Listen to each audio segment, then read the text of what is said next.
El Fondo de Previsión Social del Colegio de Ingenieros de Venezuela presenta. A partir de este momento, todas las voces se unen en una sola señal. RCR presenta Conexión 750 con María Alejandra Trujillo.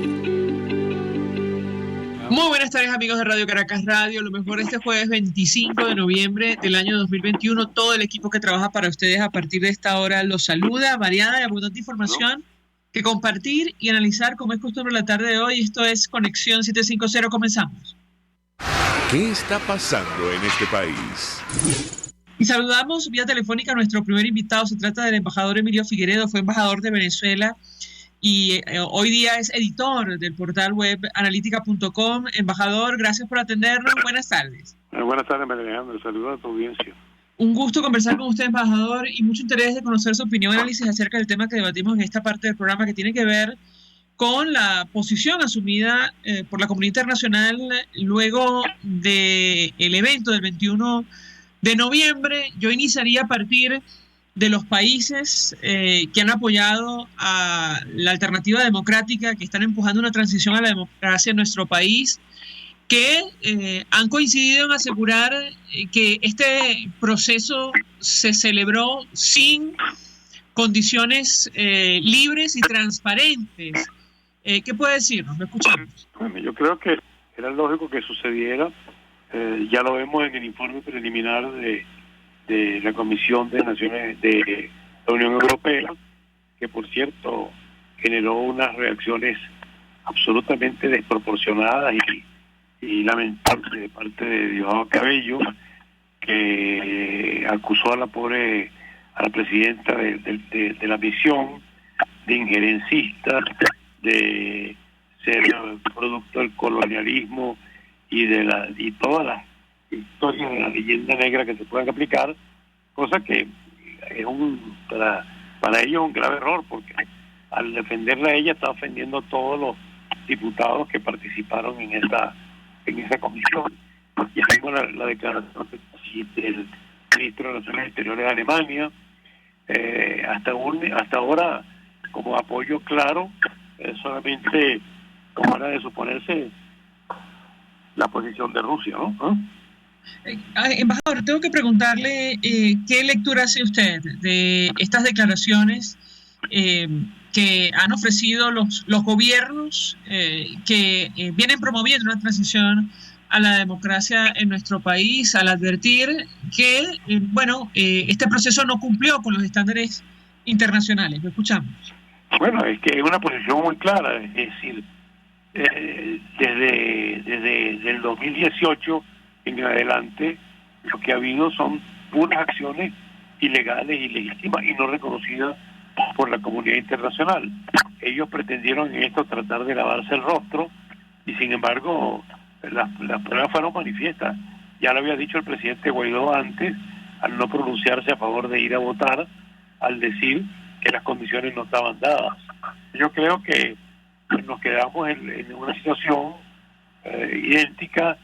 No se considera la elección presidencial de Maduro válida, tampoco se considera la de la Asamblea Nacional, por ende la del Consejo Electoral tampoco. O sea, hemos estado viviendo una ficción, pero basada en ilegalidades sistemáticas, y bueno, la comunidad internacional, ella decía había un cambio real, pero no lo hubo. O sea que realmente no hubo, las tarjetas siguieron confiscadas, los canales opositores, muchos de ellos cerrados, en general los presos políticos siguieron en sus cárceles, hubo además otras acciones del CNE poco claras, como en el caso de la sustitución que pidió en Miranda Ocariz, que se la negaron por vencerse el lapso, cuando la ley es muy clara, que establece que no hay lapso. En fin, la acumulación de legalidades no es solamente como en la época antigua, que acta mata voto. Aquí esto es un proceso continuo de fraude. Pero usted mencionaba el informe preliminar de la Unión Europea, de la misión de observación, que estuvo en nuestro país y ciertamente llama la atención algunos aspectos que inicialmente arrojó el documento que fue compartido por la misión en Venezuela. Y entre otras cosas ellos concluyeron que no hay independencia del Poder Judicial en Venezuela y no hay ningún tipo de garantías o respeto al Estado de Derecho. Yo le pediría un comentario que es una de las conclusiones que más ha molestado al régimen venezolano. Lo escuchamos. Bueno, esa es una condición casi sine qua non, es decir, sin justicia, claro, porque la justicia está totalmente confiscada por el Ejecutivo en Venezuela, pero en general, tratando de ser lo más educado posible, me parece que la reacción de este informe preliminar es parecido al mensaje que pasó en otra materia y en otro tema, el fiscal Khan. Por eso la reacción iracunda del presidente del PSUV, Diosdado Cabello. O sea, yo creo que les sentó muy mal y yo creo que la reacción que tuvieron no va a mejorar el reporte, sino todo lo contrario. Yo creo que aquí nos encontramos en una situación en la que lo que continúa la situación y lo que es importante es la manifestación sostenida por los juristas en el foro que hubo de la analítica de los constitucionalistas que ratifican que sigue siendo el representante legítimo de las instituciones en Venezuela el presidente Guaidó, cosa que ya recogió no solamente el subsecretario de Estado ante el Senado de Estados Unidos hace unos días, como lo dijo Antonio Blinken ayer. Es decir, que la situación vuelve al punto cero. Ahora, con relación a la comunidad internacional, ciertamente el vicepresidente del PSUV reaccionó con toda clase de descalificativos contra la jefa de la misión y advirtió que no les iba a permitir ingresar a Venezuela el próximo año para presentar el informe final. Eso es peor. ¿Cómo lo interpreta usted y qué consecuencia puede tener esto en su opinión, embajador? Lo escuchamos. Yo sé que ellos no les salió bien la jugada.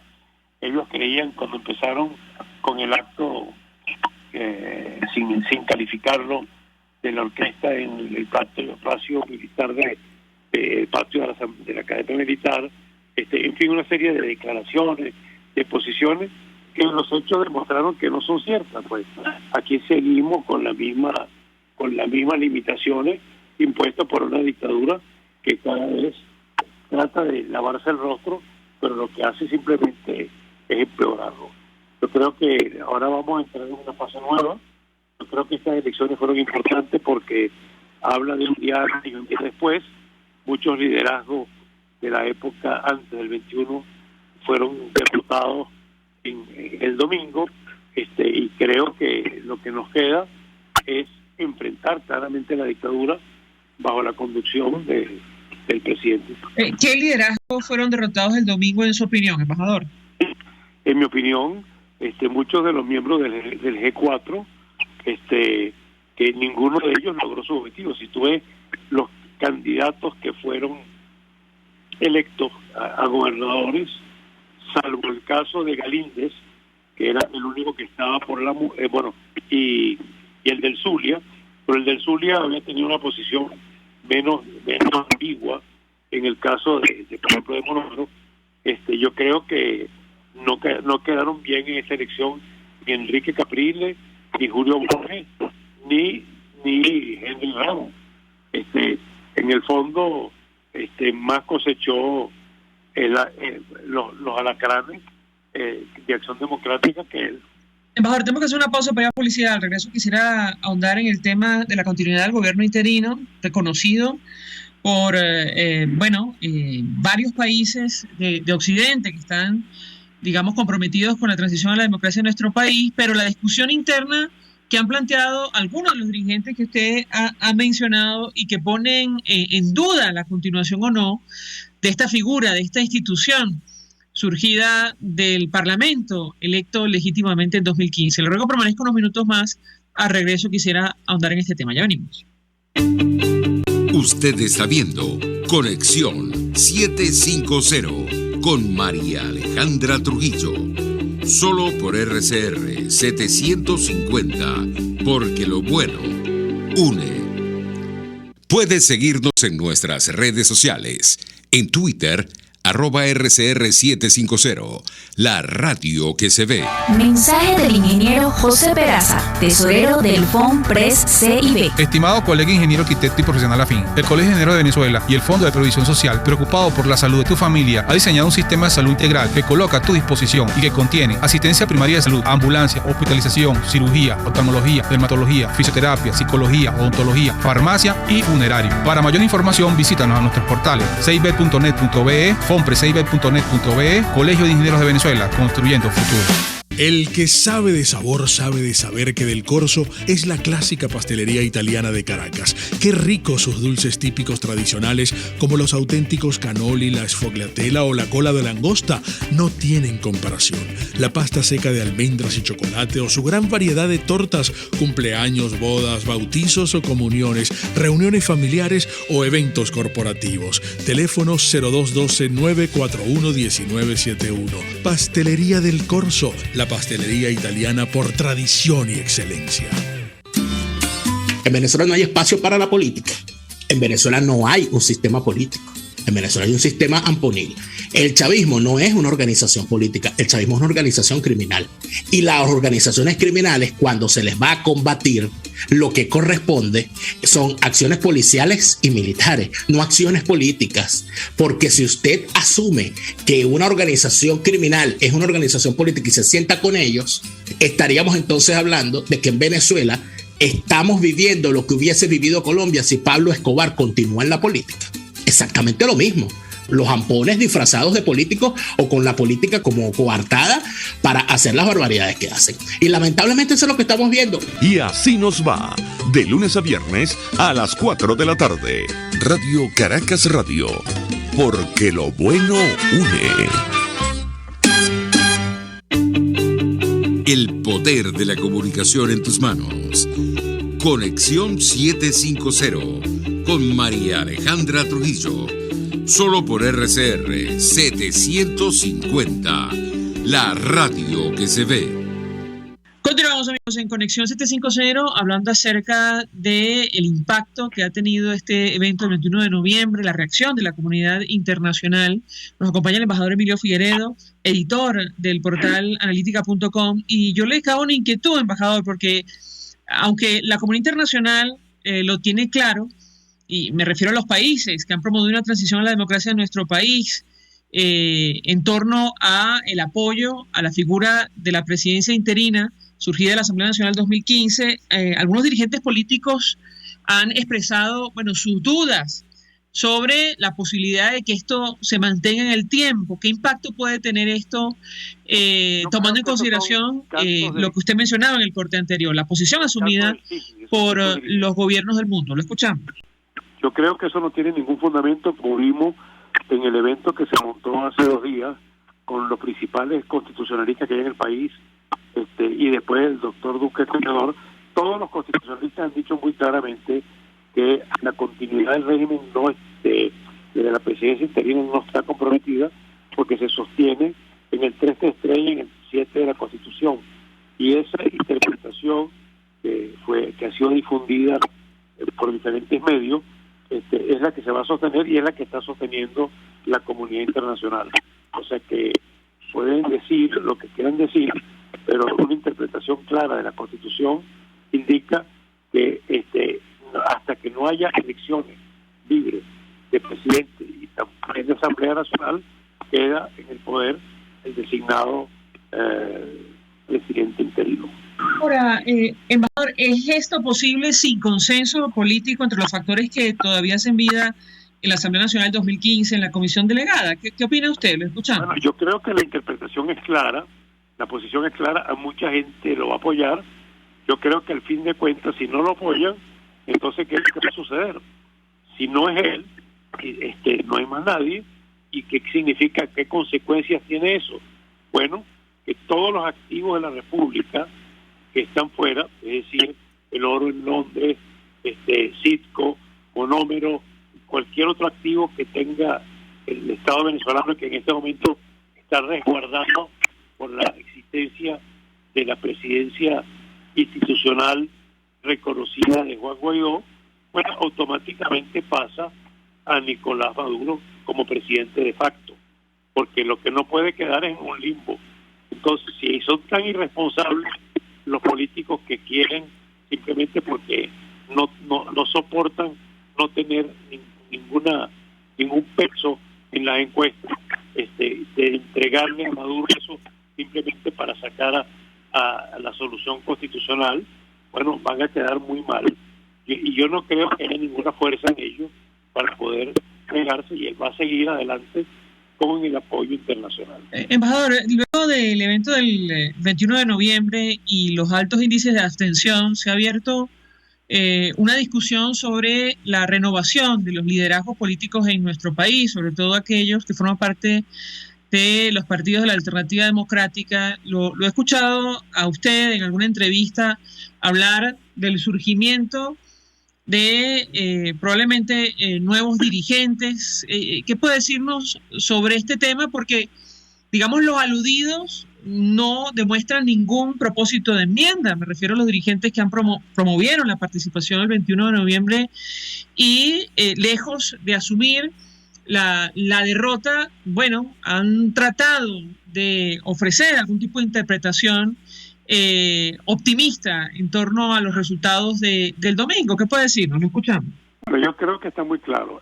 El único liderazgo que queda en pie en este momento en este país, y lo dicen las encuestas, ¿no? Si usted ve una encuesta, en la última encuesta que yo conocí de octubre, de Consultores 21 y otras más que he visto, el único que tiene cifra, el caso de Guaidó, tiene 32%, y los otros opositores que se mencionan como líderes, bueno, por ejemplo, en el caso de Enrique Capriles, 4%, María Corina 2%,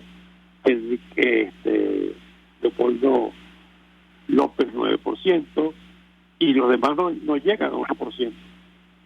Y ese 60% más gente que va a apoyar claramente, si continúa claramente en su lucha por tratar de hacer lo que sea posible para superar esta situación, el líder referente es él, y junto a él surgirán los que acompañen en una posición clara de buscar el camino a la reinstitucionalización, la democracia y la libertad en Venezuela.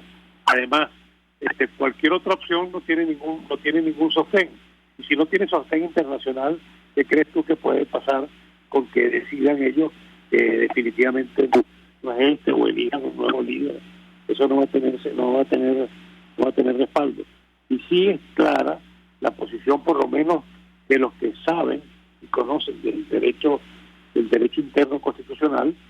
Prácticamente todos los principales constitucionalistas del país afirman que las condiciones hacen que el interinato dura hasta que haya elecciones libres y transparentes del presidente de la República. En este contexto, embajador, María Corina Machado, coordinadora nacional de 20 Venezuela, acaba de proponer una elección para renovar el liderazgo de la alternativa que conduzca, decía ella en un mensaje grabado, a Venezuela hasta su libertad. ¿Cómo ve usted esta propuesta que tantas reacciones ha generado en nuestro país? Que está bien, pero yo creo que la situación está clara. La gente no lo quiere ver. Hay un liderazgo constitucional. Hay una posición que lo refleja en las encuestas. Yo creo que es en torno a la presidencia interina que se puede hacer la lucha, y ahí van a surgir los líderes. Yo no creo que los que no tienen liderazgo, por lo menos así lo demuestran las encuestas, pueden plantear una situación que ¿cómo la van a controlar con este CNE? Claro, Stalin González se refería a este tema en estos términos, embajador. Bueno, sugiriendo que este Consejo Nacional Electoral, controlado por el chavismo, se encargue, me imagino que lo dijo con absoluta ironía, de, bueno, instrumentalizar la propuesta de María Corina Machado. Ahí no hay, ya vimos cómo se comportó en este momento. O sea, ¿quién va a someterse a un mecanismo de esa naturaleza? Yo creo que no inventemos, yo creo que tenemos un camino por andar, tenemos un camino que tiene un pleno apoyo de la mayoría de los países democráticos del mundo. Lo que tiene es que simplemente abrir el espacio y buscar alrededor de él que se acerquen las diferentes los liderazgos del país políticos que fueron cercenados por el G4. He leído la siguiente opinión y la someto a su consideración, embajador, sobre esta propuesta que, insisto, ha generado una discusión, sobre todo en redes sociales en nuestro país. Por ejemplo, el analista Eric del Búfalo decía en sus redes sociales que, los liderazgos surgen, digamos, de una iniciativa determinada, más allá que de una consulta. Él hablaba de, digamos, una posición rupturista que debe ser de facto. ¿Cómo lo ve usted? Bueno, es que yo creo que Eric del Búfalo es una expresión de un ultrarradicalismo que conocemos todos. Yo creo que hay que simplemente no discutir tanto y empezar a avanzar en el proceso y continuar seriamente luchando para poner en evidencia todas las fallas, todas las inconsecuencias, todo el despropósito que ha sido el régimen de Maduro. ¿Por qué nadie dice que de 2018 para acá el voto de Maduro ha venido cayendo abruptamente hasta llegar apenas a 3 millones? Entonces yo creo que ahora tenemos el año que viene, vamos a ver qué sucede en esa materia, si va a haber revocatorio o no.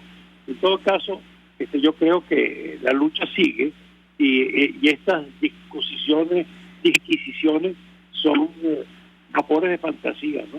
Yo creo que en este momento hay un camino, el camino es reconocido por la comunidad internacional y ese es el camino que hay que transitar. Sobre ese camino, le escuchaba a ustedes en una entrevista advertir que, no descartaba que Juan Guaidó en un momento determinado decidiera deslindarse de algunos factores de la unidad, o al menos asumir algún tipo de autonomía para hacer frente Yo creo que ese es el camino que a los retos que tiene por delante. ¿Qué puede decir? Yo creo que ciertamente el camino es, una vez vista esta interpretación jurídica clara, él no le queda más nada sino transformarse en presidente de todos los venezolanos, abrir los espacios para que los guíen en una lucha para enfrentar sinceramente, no con medias tintas, al régimen de Maduro. Ahora, ¿usted cree que tenga Juan Guaidó, y creo que se lo preguntaron, la voluntad de dar ese paso, embajador? Yo creo que sí. Yo creo que sus primeras declaraciones el día después ya van indicando esa situación y creo que es que no tiene opción. O sea, si la gente percibe que sigue secuestrado por un G4 que no significa nada hoy en día, que no demostró ninguna especial fortaleza, yo creo que él tiene que hacerlo, y tiene que hacerlo porque está respaldado por el derecho, por la interpretación de la Constitución y por la comunidad internacional, y tiene que hacerlo por el bien del país. Embajador Figueredo, 1.000.000 de gracias por atendernos, acompañarnos estos minutos. Fue embajador de Venezuela y ahora mismo es editor del portal web analítica.com. Gracias. Vamos a la pausa, al regreso venimos con más. Estás en sintonía de Conexión 750 con María Alejandra Trujillo, solo por RCR 750, porque lo bueno une. Sintonícenos a través de Periscope, @RCR750, la radio que se ve.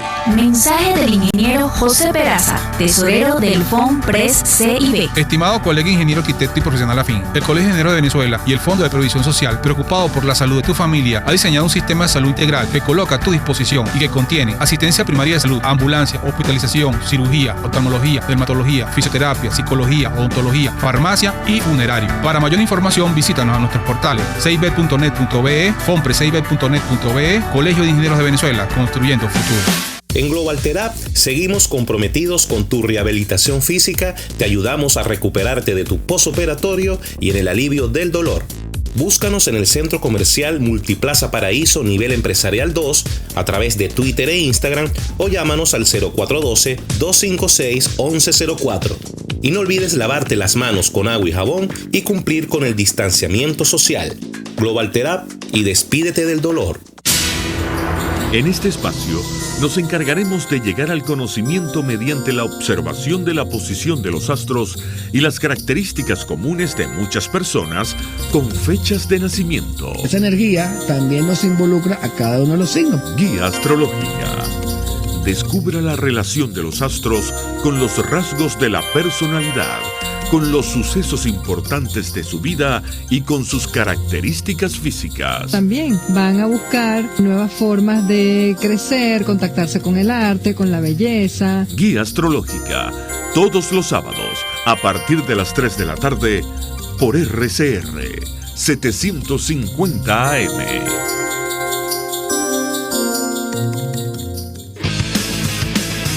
Un espacio que analiza y debate la coyuntura política, económica y social de nuestro país.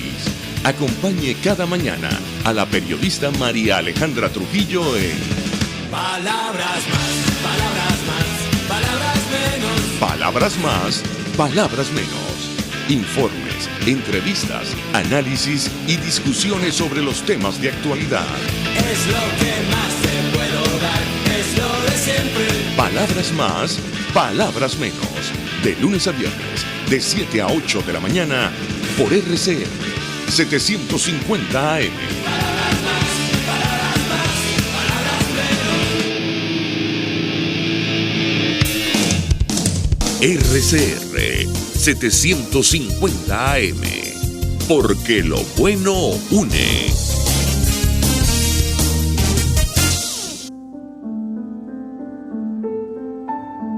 La Academia de Ciencias Físicas, Matemáticas y Naturales presenta El progreso tiene su ciencia. Hoy presentamos Carlos Machado Allison y la seguridad agroalimentaria. Aunque pionero en los estudios de entomología en Venezuela, el doctor Carlos Machado Allison es probablemente más conocido por su experticia en materia de agroalimentación y su empeño por propulsar políticas agroalimentarias que garanticen al venezolano el acceso a los alimentos básicos. Carlos Machado Allison estudió biología en la Universidad Autónoma de México. Se especializó en entomología médica en la Universidad de Sao Paulo, Brasil, y culminó su PhD en genética en la Universidad de Notre Dame, en Estados Unidos. Se desempeñó como docente e investigador de la Universidad Central de Venezuela, donde formó 3 generaciones de profesionales en diversas líneas de investigación de la ecología, entomología médica y la epidemiología. Allí fue director de la Escuela de Biología y del Instituto de Zoología Tropical. Una vez jubilado de la UCB, decide emprender una tarea que siempre había postergado: escribir un libro sobre el problema de la alimentación en Venezuela. Sin embargo, se encontró que no había información sobre la cual desarrollar sus ideas. Así, comenzó a recabar y sistematizar datos que dieron origen a una serie de libros que lo convertirían en la mayor autoridad del país en el tema agroalimentario. Se dedicó entonces a la docencia en el Instituto de Estudios Superiores de Administración, IESA, donde fue director de investigaciones. El doctor Carlos Machado Allison es individuo de número de la Academia de Ciencias Físicas, Matemáticas y Naturales de Venezuela, desde donde insiste incansablemente en la necesidad de fortalecer la capacidad tecnológica del país en materia agrícola. Hoy, ante la inocultable escasez de alimentos que vive nuestro país, se hacen imprescindibles voces como la del doctor Machado Allison. El progreso tiene su ciencia. La Academia de Ciencias Físicas, Matemáticas y Naturales presentó El progreso tiene su ciencia. RCR 750 AM. Porque lo bueno une.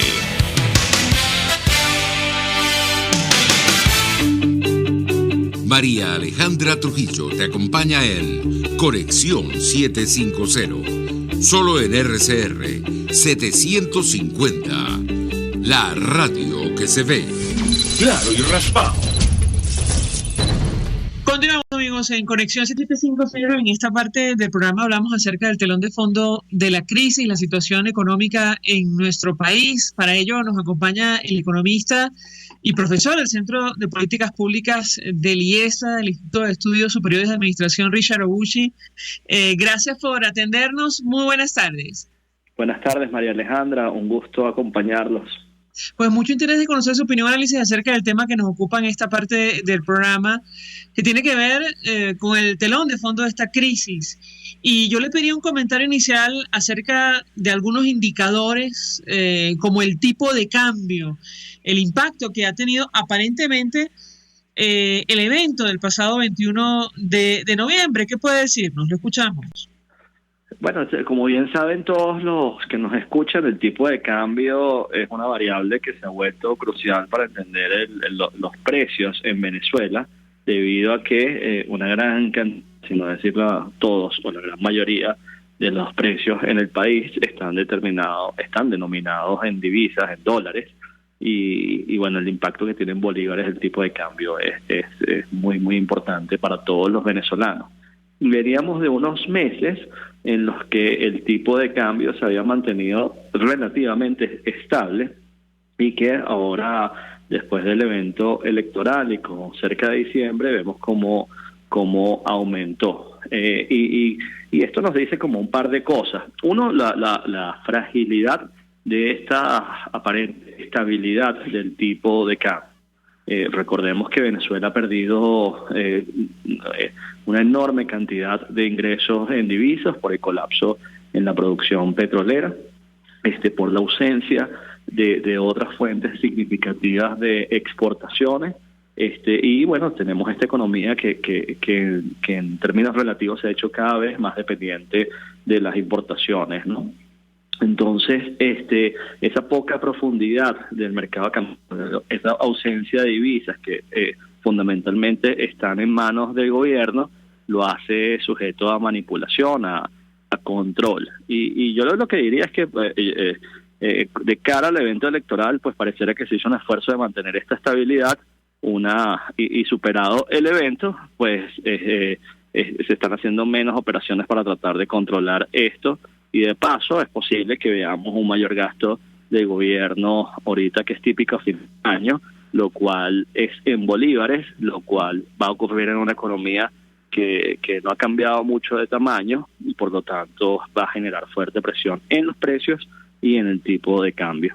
Bueno, hemos leído algunos trabajos de medios de comunicación independientes donde advierten que el Banco Central ha puesto en marcha una política de colocación semanal de dólares, en principio para tratar de frenar la devaluación y, digamos, conseguir una cierta estabilidad del tipo de cambio. Yo le pedí un comentario sobre este tema y cuánto tiempo pueden mantener, digamos, esa política, en su opinión. Lo escuchamos. Bueno, esa política es posible porque este año hemos tenido alguna recuperación de la actividad petrolera y una notable recuperación de los precios del petróleo. En los últimos 12 meses el precio del petróleo ha aumentado 100%, es decir, se ha duplicado. La producción ha aumentado algo después de tocar un mínimo en junio del año pasado, y eso significa que el gobierno tiene un poquito más de holgura en relación con lo que fueron los resultados del año anterior, y eso le permite al Banco Central hacer estas operaciones de intervención. Pero ¿qué pasa a medida que el tipo de cambio se mantiene digamos, sencillamente alimentado por esta oferta?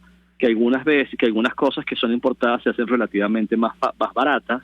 Esto significa una mayor demanda de importaciones, un desplazamiento que ha ocurrido de forma notable de la producción local, y eso es una situación que es difícil de sostener, ¿no? Sostener en un país en que su actividad económica no está creciendo a la par de esas demandas.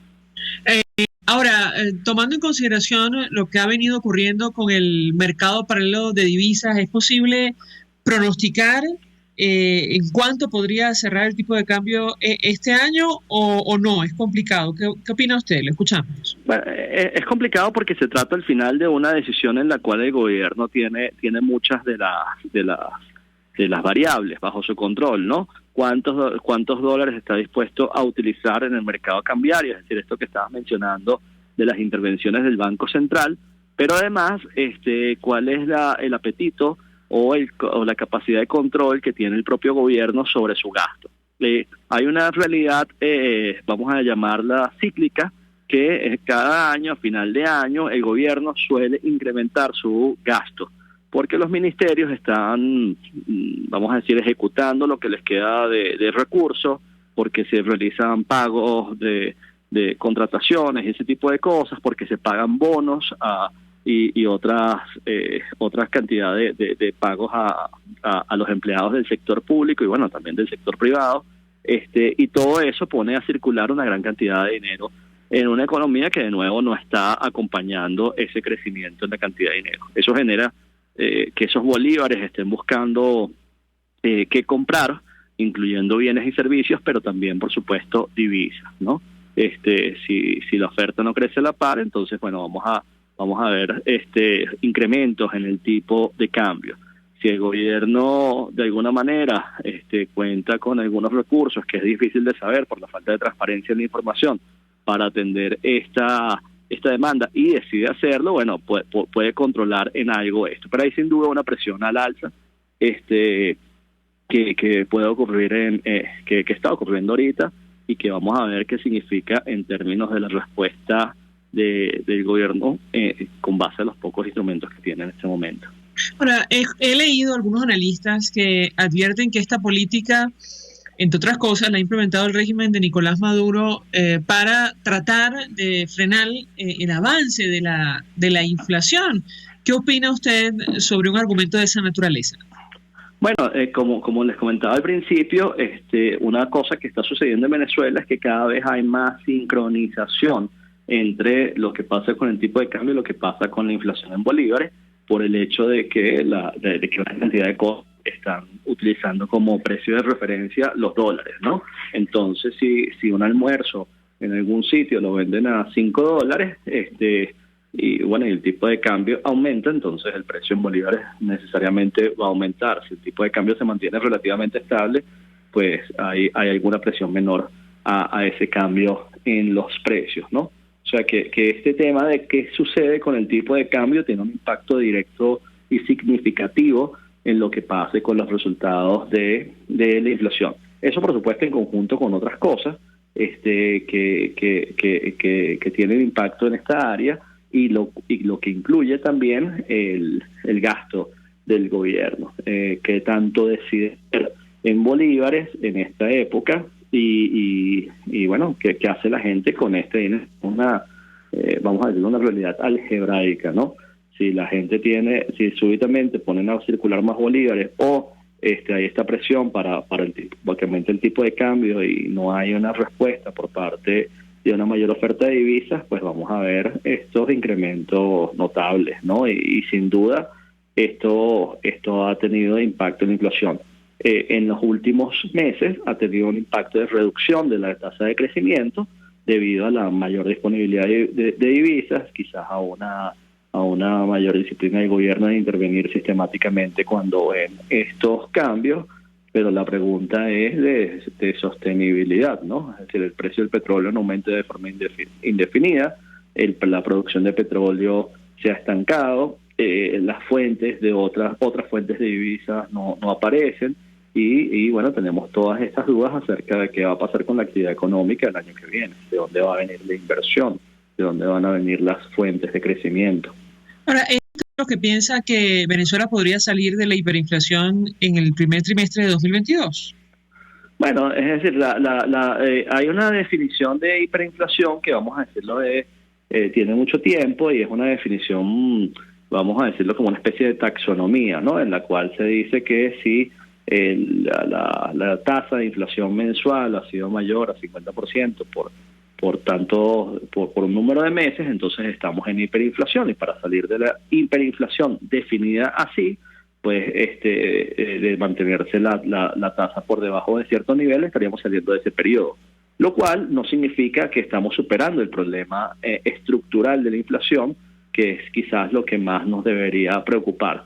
Tenemos que recordar que esto que parece una inflación baja en Venezuela de, 5 o 10% mensual, nos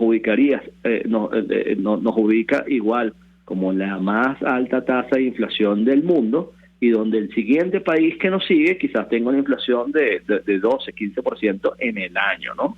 Entonces, hay mucho todavía por recorrer más allá de que se supere este umbral de esta definición de hiperinflación. Todavía estamos en un país con un problema inflacionario grave, una situación que está muy frágilmente construida porque las condiciones económicas al final todavía no han permitido la superación estructural del problema, y eso por supuesto que requiere atención. Ahora, no hay ninguna duda de que la tasa de inflación es más baja de lo que se venía registrando en los peores años de este episodio histórico de descontrol de los precios, ¿no?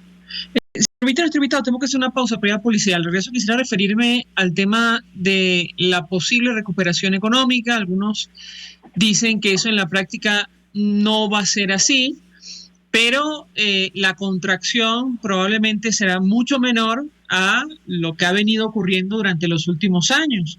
Yo le ruego, permanezco unos minutos más. Al regreso quisiera referirme a este tema, si me permite. Ya venimos. Escuchamos Conexión 750, solo por RCR 750, la radio que se ve. Puedes seguirnos en nuestras redes sociales, en Twitter, @RCR750, la radio que se ve. Mensaje del ingeniero José Peraza, tesorero del FOMPRES CIB. Estimado colega ingeniero, arquitecto y profesional afín, el Colegio de Ingenieros de Venezuela y el Fondo de Previsión Social, preocupado por la salud de tu familia, ha diseñado un sistema de salud integral que coloca a tu disposición y que contiene asistencia primaria de salud, ambulancia, hospitalización, cirugía, oftalmología, dermatología, fisioterapia, psicología, odontología, farmacia y funerario. Para mayor información, visítanos a nuestros portales cib.net.be, fomprescib.net.be, Colegio de Ingenieros de Venezuela, construyendo futuro. Y ahora quiero hablarte de Comercializadora Prada, y ya de solo nombrarlo se me hace agua la boca, porque Comercializadora Prada son los más frescos quesos y embutidos que te llevan a tu casa. Todos los quesos, todos los embutidos, y como cuentan con proveedores exclusivos, te resulta mucho más económico. Llámalos ya, 0424-134-6035, en Instagram wprada.ve. Comercializadora Prada, todo en quesos y embutidos con la mejor relación precio-sabor. El poder de la comunicación en tus manos. Conexión 750 con María Alejandra Trujillo. Solo por RCR 750, la radio que se ve. Continuamos, amigos, en Conexión 750, hablando acerca del telón de fondo de la crisis, la situación económica en nuestro país. Nos acompaña el economista y profesor del Centro de Políticas Públicas del IESA, Richard Obuchi. Yo le dejaba una inquietud que tiene que ver con el desempeño de la economía.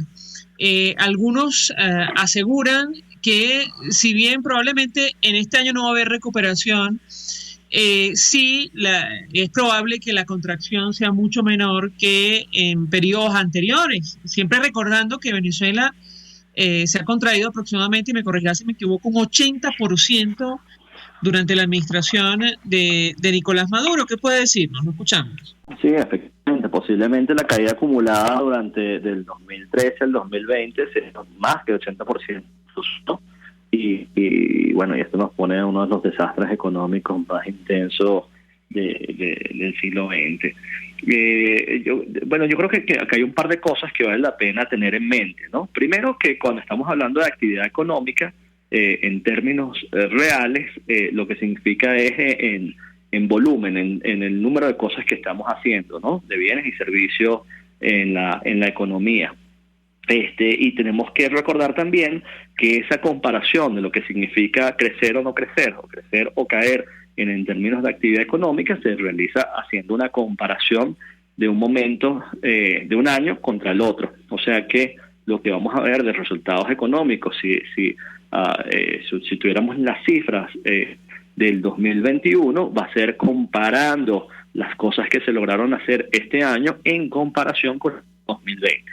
Hago esta aclaratoria porque tenemos que tomar en cuenta que el 2020 un año tremendamente negativo, en buena parte por varios eventos, ¿no? Pero uno muy importante tiene que ver con las restricciones a la movilidad vinculadas con el COVID, ¿no? Y con las medidas que tomó el gobierno, que bueno, nos mantuvieron en casa durante meses, que detuvieron las actividades comerciales y productivas de forma muy intensa, donde hubo severas restricciones de movilidad de bienes y personas en todo el país, entre estados, incluso dentro de las mismas ciudades, y eso tiene un muy importante impacto en el consumo, en la demanda y en la generación de actividades, ¿no? En donde un momento en que todo el mundo estaba preocupado por sus ingresos, que estaba un poco más defensivo en el gasto, y estábamos en esa situación. Entonces, el 2021 es diferente solamente ya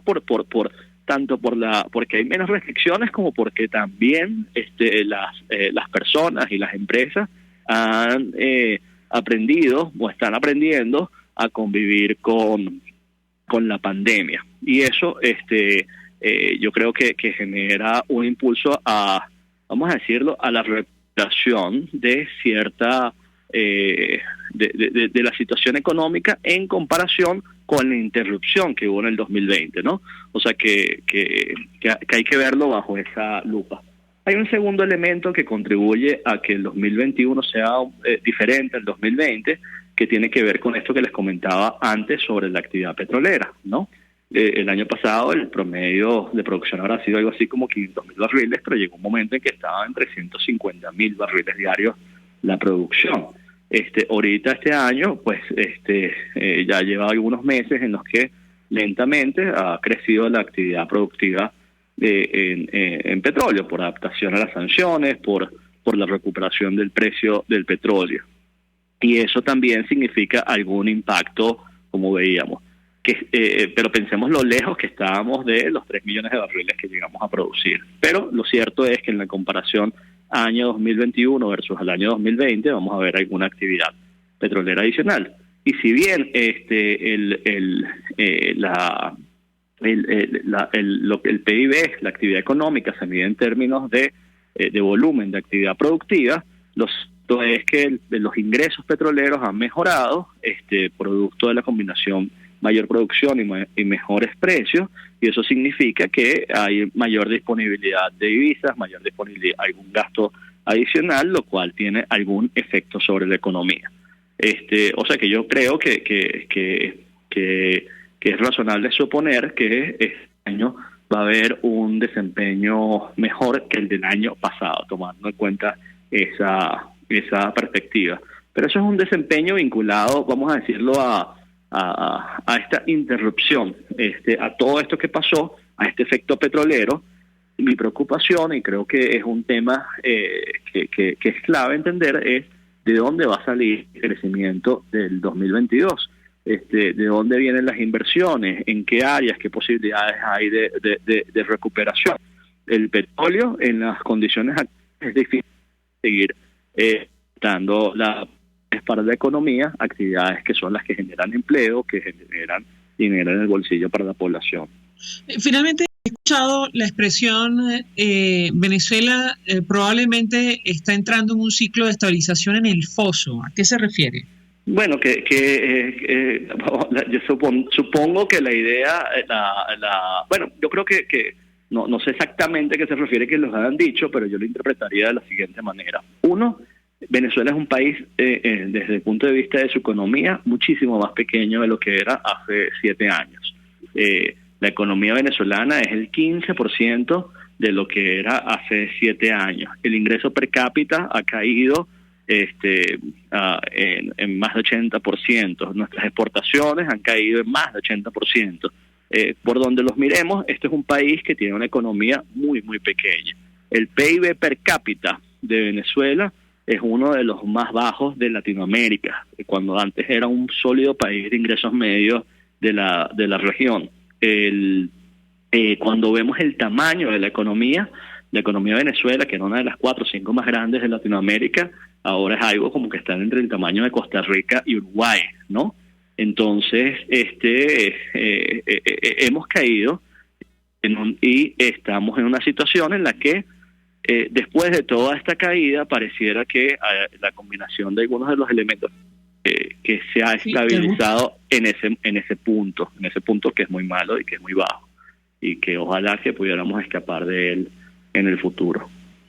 Solo sería posible, también lo he escuchado de otros analistas, con una importante inyección de dinero o financiamiento externo, ¿correcto? Claro, porque lo que está sucediendo ahora, varias cosas, ¿no? Hay varias cosas que restringen las posibilidades de crecimiento. Uno, tienes todo este profundo deterioro de los servicios, no tenemos ni siquiera para abastecer gasolina a nuestro país, pero se repite con el tema del agua, de la electricidad, del gas, de hasta internet, la telefonía, y es difícil que un país crezca y si eso no se corrige, y eso requiere grandes inversiones, porque el déficit, el deterioro de la infraestructura, la falta de mantenimiento requiere grandes inversiones que no se están haciendo, ¿no? Es decir, no hay ninguna indicación de que esos problemas se estén atendiendo. O sea, que si la economía por alguna razón pues estuviera moviéndose hacia el crecimiento, va a tropezarse con esa importante restricción. Una segunda, como tú muy bien mencionas, tiene que ver con el financiamiento, es decir, dónde van a venir los recursos, y eso necesariamente va por el gobierno no tiene el dinero,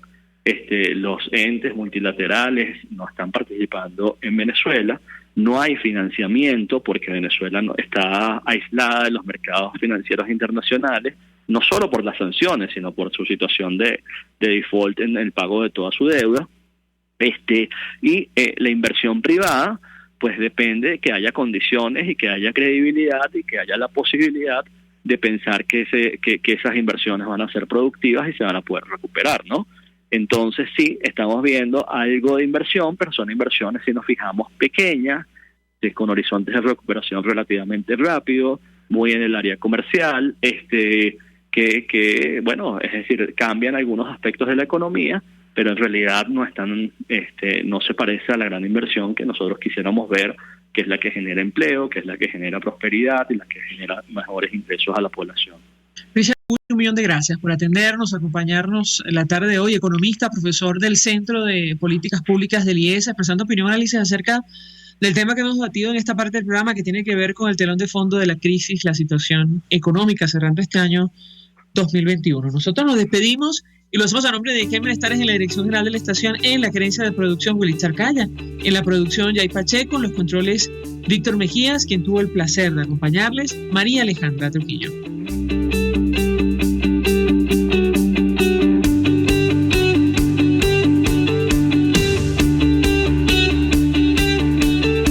El Fondo de Previsión Social del Colegio de Ingenieros de Venezuela presentó.